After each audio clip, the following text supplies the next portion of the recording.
Finally, land was in sight. Jason glanced around at his crew, the sailors of the Argo, the Argonauts, the most courageous princes in all of Greece. Among them, the twins, Castor and Pollux, Heracles himself, and Orpheus, the great musician. Like their leader, they are excited, and yet also relieved to have finally reached their destination. Their voyage has been a long and perilous one.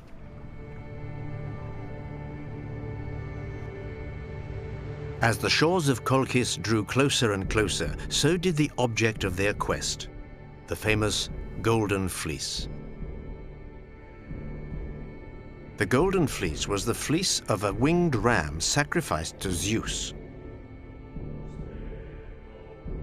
If Jason could bring it back, he would ascend to the throne of his kingdom, Iolcos, currently occupied by his uncle, the perfidious Pelias.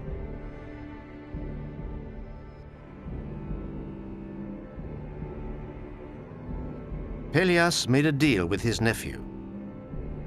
This throne belongs to you, but first you must prove you are worthy by bringing back the Golden Fleece. And Jason took up the challenge.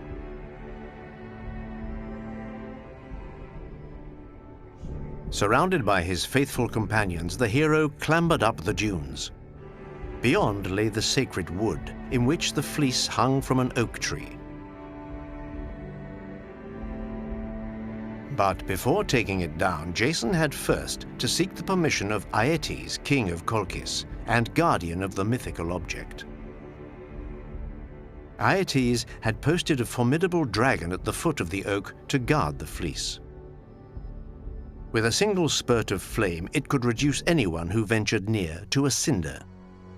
In this way, Aeetes, a cunning and heartless soul, took gleeful pleasure in killing any strangers who dared set foot on his land. Jason entered the palace. Beside Aeetes stood his daughter, the beautiful Medea.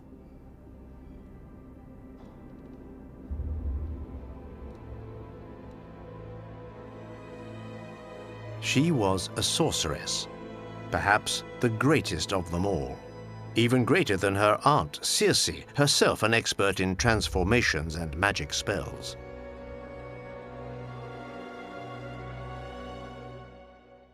Aeetes listened attentively to the request of his visitor. If you're able to complete the 3 tasks I'm going to give you, the Golden Fleece shall be yours. 3 very formidable tasks. First, you must yoke 2 fire-breathing oxen with feet and horns of bronze to a plow.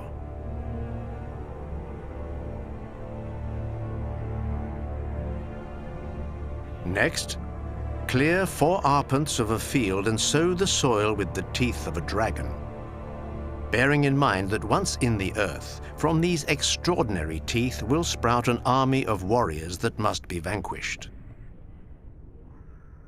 Jason was astounded. It was impossible to do what Aeetes asked.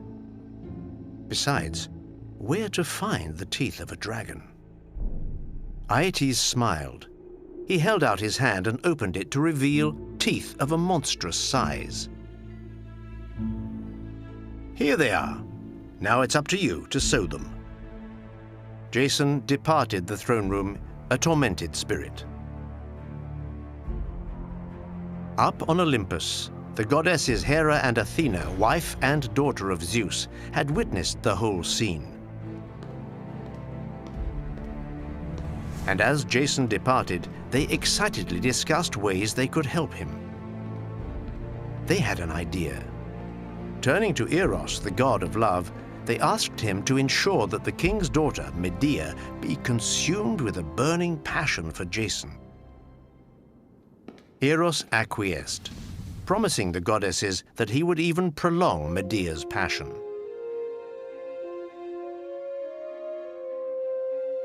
Just as Jason was preparing to return to his companions, Medea appeared in front of him.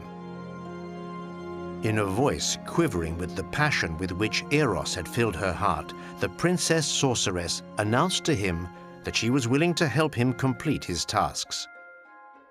She would protect him. On one condition. Jason must take her far away from her father, whom she did not love, and promise to marry her. Jason pondered. Medea was beautiful, and her proposal more than he could have hoped for. He swore by all the gods of Olympus that not only would he marry her, but he would remain faithful to her all his life. Medea then handed him a flask containing a liquid the color of blood. This unguent, she assured him, would protect him from the fire of the creatures he must confront. She then handed him a rock, what appeared to be an ordinary, commonplace rock. She explained to Jason that once the dragon's teeth had been sown and transformed into fearsome warriors, he must throw the rock among them.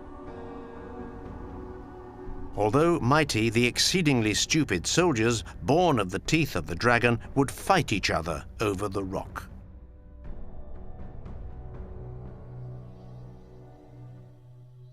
Jason took the flask and the rock, his spear and his shield, and set off to confront the fire-breathing bulls. He managed to yoke them and force them to furrow the soil. Then, once the field had been plowed, as King Aeetes had demanded, he sowed the dragon's teeth. A horde of armed and helmeted warriors immediately sprang from the earth. Mighty, but exceedingly stupid, Medea had said. Jason acted quickly. He hurled the rock the sorceress had given him towards his foes. What happened next was exactly as she had predicted.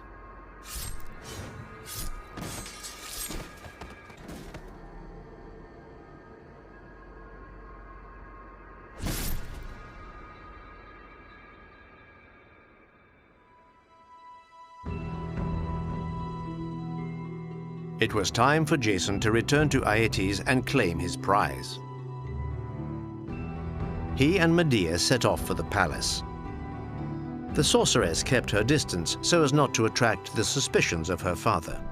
She knew full well that he would quickly grasp that if Jason had succeeded, somebody must have helped him, and that his assistant had to be gifted in the arts of magic, his own daughter.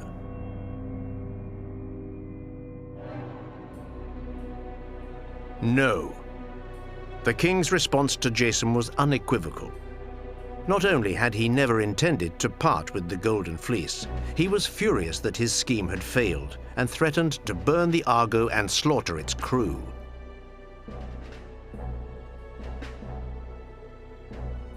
Distraught, Jason left the palace.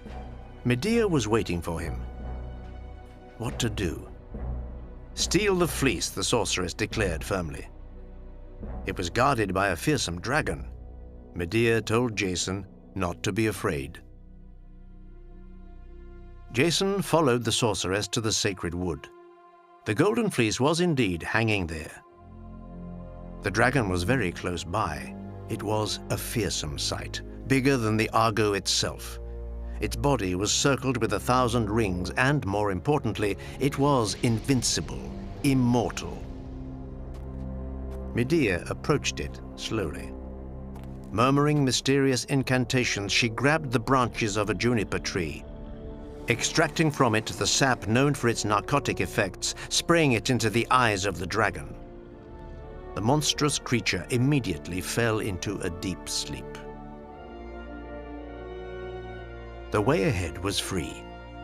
Jason took down the Golden Fleece from the oak. It was time to make their escape, quick. Double quick, as Aeetes was onto them and had sent his soldiers after them. Medea then made a strange decision. She grabbed her half-brother, Apsyrtos, and took him hostage. After a mad dash, the trio boarded the Argo and cast off. The Argo moved away from the shore, but Aeetes' galley had already slipped into its wake. The Argonauts did their level best to speed up, but the king's crew was rapid and was gaining on them.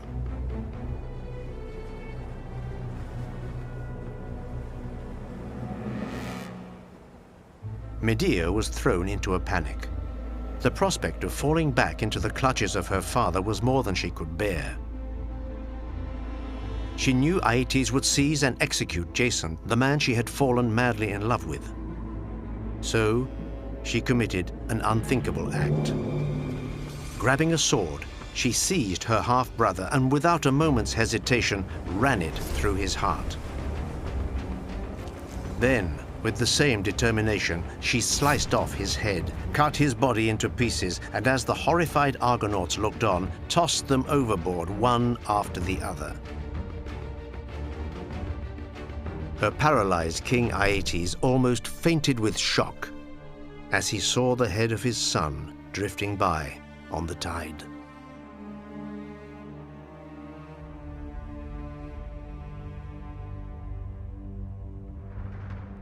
He immediately stopped his galley and ordered the crew to gather up the pieces of Apsyrtus's body so that he might be given a worthy burial.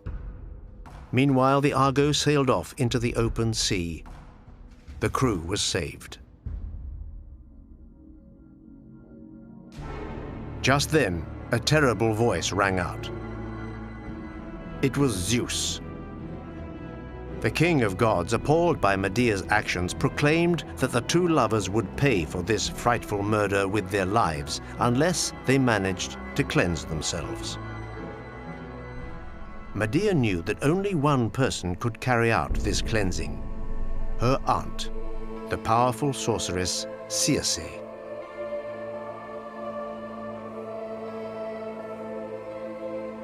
A thousand legends abounded about Circe, each more terrifying than the last.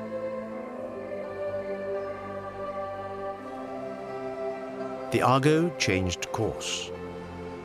The voyage to the island where Circe lived was a long and perilous one, and 1,000 tempests had to be navigated. After 30 days at sea, Jason and Medea reached the great sorceress's palace. They mingled with the crowd of supplicants that had come in search of cleansing. Draped in a scarlet tunic, Circe stepped forth.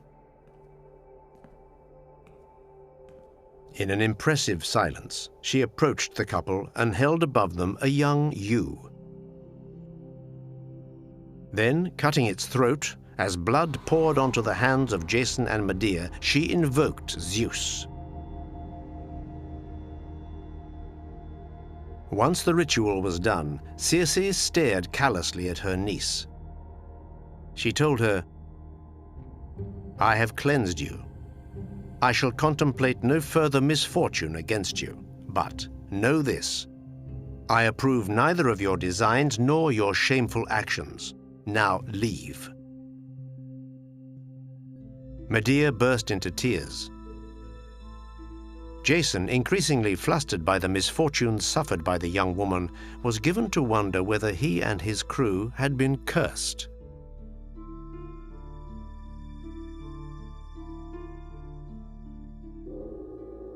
The voyage resumed. As the Argo sailed alongside the coast of the island of Corfu, a powerful, heavily armed ship sent by Aeetes heaved into view. The king of Colchis had not abandoned his pursuit. Jason realized that the hunt would never cease. Wherever he went, whatever it took, Aeetes would be on his tail. There was only one thing to do: marry Medea. Not so much to honor his promise, more because he knew very well that the king would cease trying to recover his daughter once she had lost her virginity. Jason ordered the crew to berth. The moment they stepped ashore, they were married, with the Argonauts acting as witnesses. The golden fleece was then laid out as a wedding bed. By the time their pursuers arrived, it was too late. The marriage had been consummated. The couple was saved.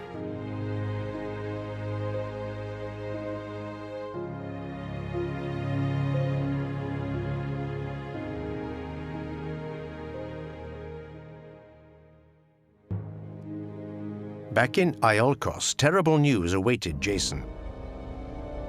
He discovered that his uncle Pelias, who had promised to relinquish the throne if he brought back the Golden Fleece, had not only killed his father, but slaughtered his entire family.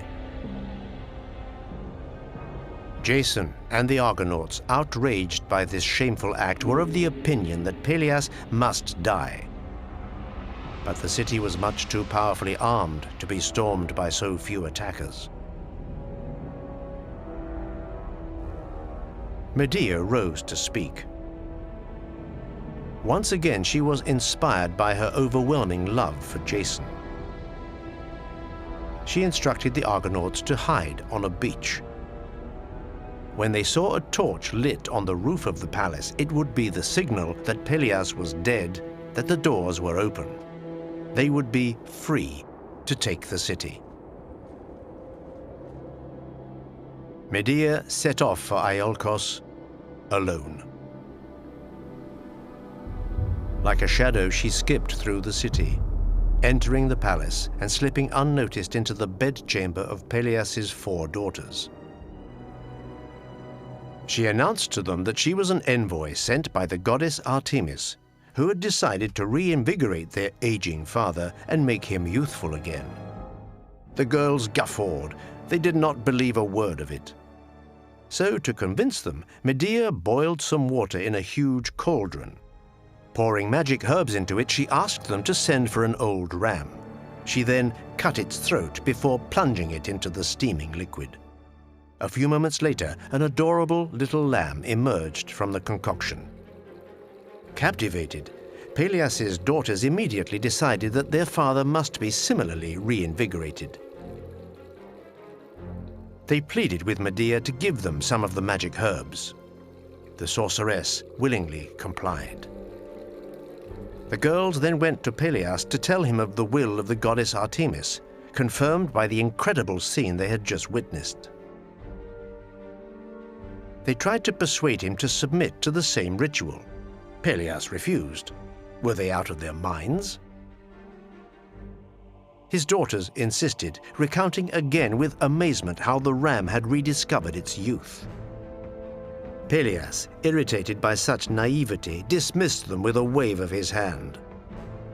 But the girls were not so easily dissuaded, and with big grins on their faces, they surrounded their father and shoved him into the cauldron of boiling water. But there was no charm in the magic herbs, and Medea had disappeared. Pelias's howls still resound in the sky of Iolcos.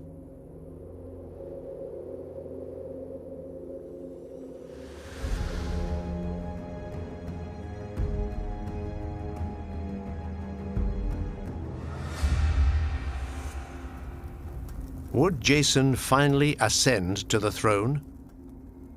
No, because the people blamed him for the death of their king. They hounded him out of the kingdom and instead crowned Acaste, the son of Pelias. Jason and Medea were banished from the kingdom, forced to seek refuge elsewhere. They were eventually welcomed in Corinth by King Creon. Over a period of 10 peaceful and happy years, Medea gave Jason 2 sons, Murderous and Pheres. Medea, the princess of 1,000 powers, seemed appeased.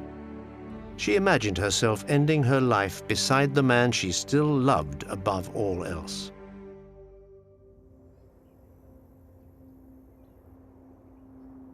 But one morning, the aging King Creon summoned Jason and confided to him that before he died, he was anxious to find a noble husband for his daughter Creusa, a man who could be an heir to his kingdom.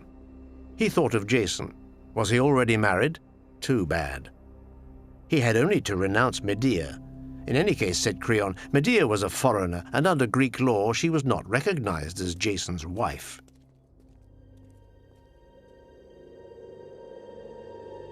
Creusa was beautiful. Creusa was young. Jason didn't take too much persuading. The throne of Iolcos had escaped him, but here was his chance to become king of Corinth. A shame about Medea, but never mind.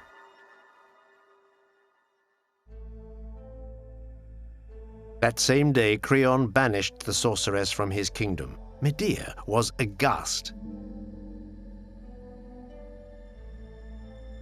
Everything she held dear had suddenly been taken from her. She quickly pulled herself together. She asked the king to allow her one more day in the city. Creon acquiesced.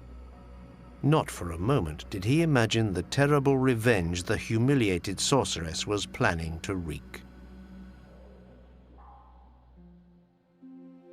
Medea conjured up a gown, a sublime dress, a robe worthy of the most beautiful goddesses, the most noble queens. Pretending it to be a token of her friendship, she dispatched it to her rival. Creusa was dazzled. She hastened to try it on, with terrifying results. The moment she slipped on the dress, she burst into flames. Creusa burned. Engulfed in a terrible blaze, she burned to death in agonizing pain.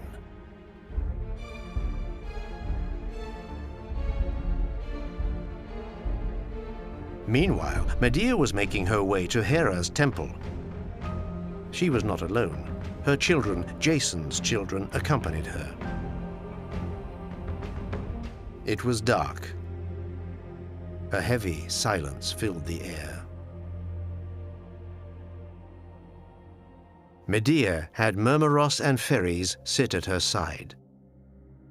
She then took them in her arms, holding them tenderly against her. Her eyes revealed neither anger, nor jealousy, nor despair. Suddenly, letting out a terrible scream, Medea produced a dagger and plunged it into the hearts of her children.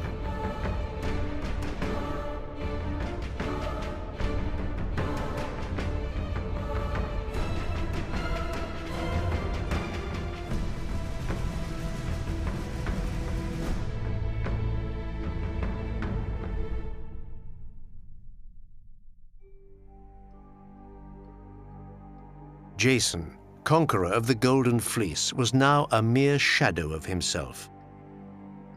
Nothing much mattered to him anymore, neither power nor glory. He lived in his memories, alone and unhappy, with only the memory of his slaughtered sons, his bygone exploits, and his long-lost loves.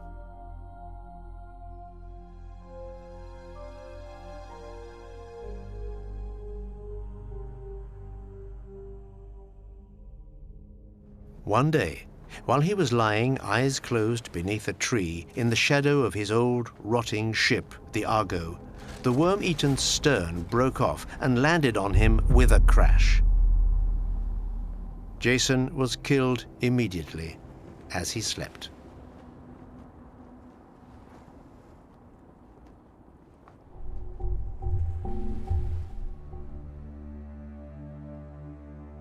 What became of Medea? We know nothing of her fate. Some legends have it that she left for Athens, where she bewitched the old king Aegeus before being banished again.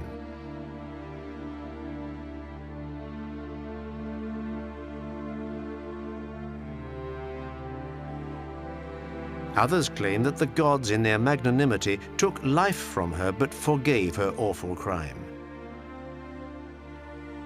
She was thus transported up to the Elysian fields, where she married the hero Achilles after he was killed outside the ramparts of Troy.